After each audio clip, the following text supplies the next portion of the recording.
Hi there, I thought I'd share a short video reflection on the scripture readings that have been suggested for churches to look at this Sunday. The first reading is from the Jewish scripture from the book of Exodus, chapter 17, verse 1 to 7. And the gospel reading is from Matthew chapter 21, verse 23 to 32. So feel free to pause the video and have a read of those and then start the video up again. In this Sunday's readings, we have suffering, complaining, and questioning. And in the reading from Exodus, this is actually the second time that the people of Israel have doubted because of thirst. Last Sunday, we heard about God sending the manna and the quails when they were complaining of hunger. But before that, they'd actually been without water for ages. And when they found water in the desert, they found that it was undrinkable. So they complained to God, and God cared, and God told Moses about how he could make the water drinkable. So there's been this crisis of thirst and then a crisis of hunger, which we heard about last Sunday. And this week we hear about a second crisis of thirst. In these stories, God doesn't get mad and punish them or tell them off. That happens in similar stories when similar stories are told in the book of Numbers a bit later. But it doesn't happen here.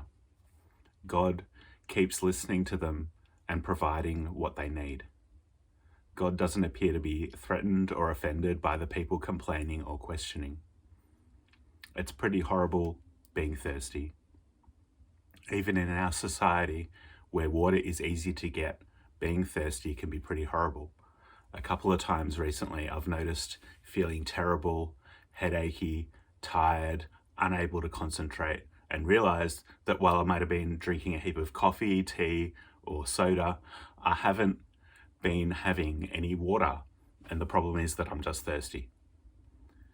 And these are crowds of people in the desert not knowing where they will find water. And they're concerned for their children. They could all die out here because they have no water. And these people have not had time to get to know this God that's leading them yet. They don't have a predictable relationship. It seems like God is absent and they are going to die of thirst. They express their suffering and their doubt, and God responds compassionately. I was saying last week that often preachers have given the people of Israel a hard time in these stories, telling them off for complaining, telling them off for doubting God.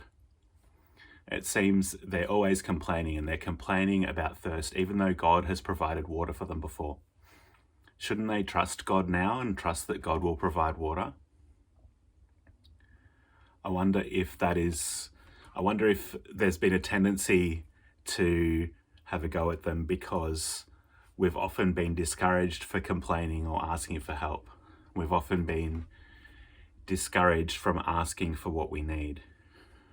We might have been raised to think that we should be self-sufficient, never asking for help if we need it. Or we might have been raised to think that we should put other people's needs first and never ask for anything for ourselves. This is not the attitude of the people of Israel in the book of Exodus. They cry out to God about their slavery, calling out for help, probably having some doubts about God's justice. God listens to their cries and sets them free.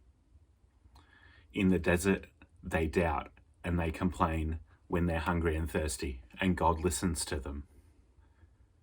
God cares that they're suffering. God provides good food and water from the land. God doesn't appear offended by their complaints or their doubts. This is how they're learning to trust in their relationship with God. They're being honest about their experience and their doubts and difficulties, and God honors that. In these stories, it doesn't appear that God's offended when suffering leads people to question or doubt.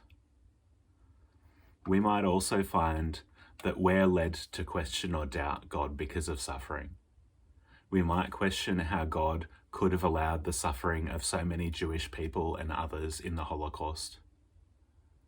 We might question God because of the role that Christian faith has played in the dispossession of Indigenous peoples in these lands, and because of the role that churches played in government policies of removing children from their families. We might question God because of the suffering caused by tsunamis and bushfires and other disasters. We might ask God, where are you in this? Are you really with us in this?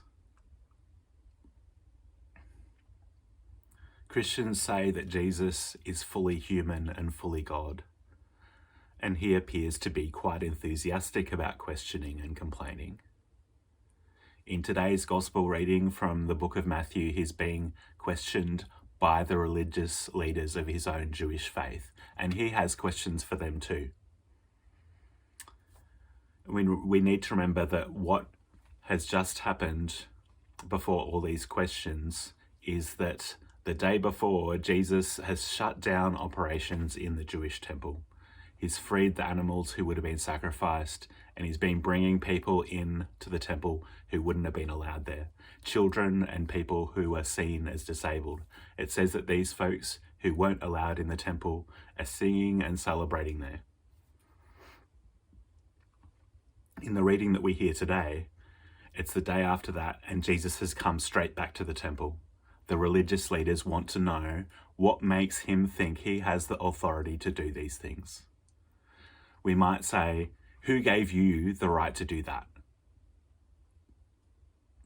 In response, Jesus asks them a question that they're not really willing to honestly engage with, because engaging with these questions honestly would mean upsetting their faith.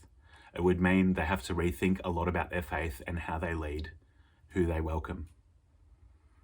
Jesus says that the people who are rejected by the religious leaders, people like children, people whose bodies are considered to be imperfect, tax officials who are seen as corrupt, sex workers, these are actually the people who they should be taking a lead from. These are the people who are leading the way into God's future. These are the people the religious leaders should be learning from, but they've not been welcome. The religious leaders can't accept this questioning of their leadership, and we know how the story goes. They collaborate with the colonial government to have them arrest Jesus, humiliate him, abuse him, and execute him. Through Christ, we know that God knows the whole human experience. Not just life and death, but human suffering, profound human suffering. During his execution, Jesus cries out in complaint because he's thirsty.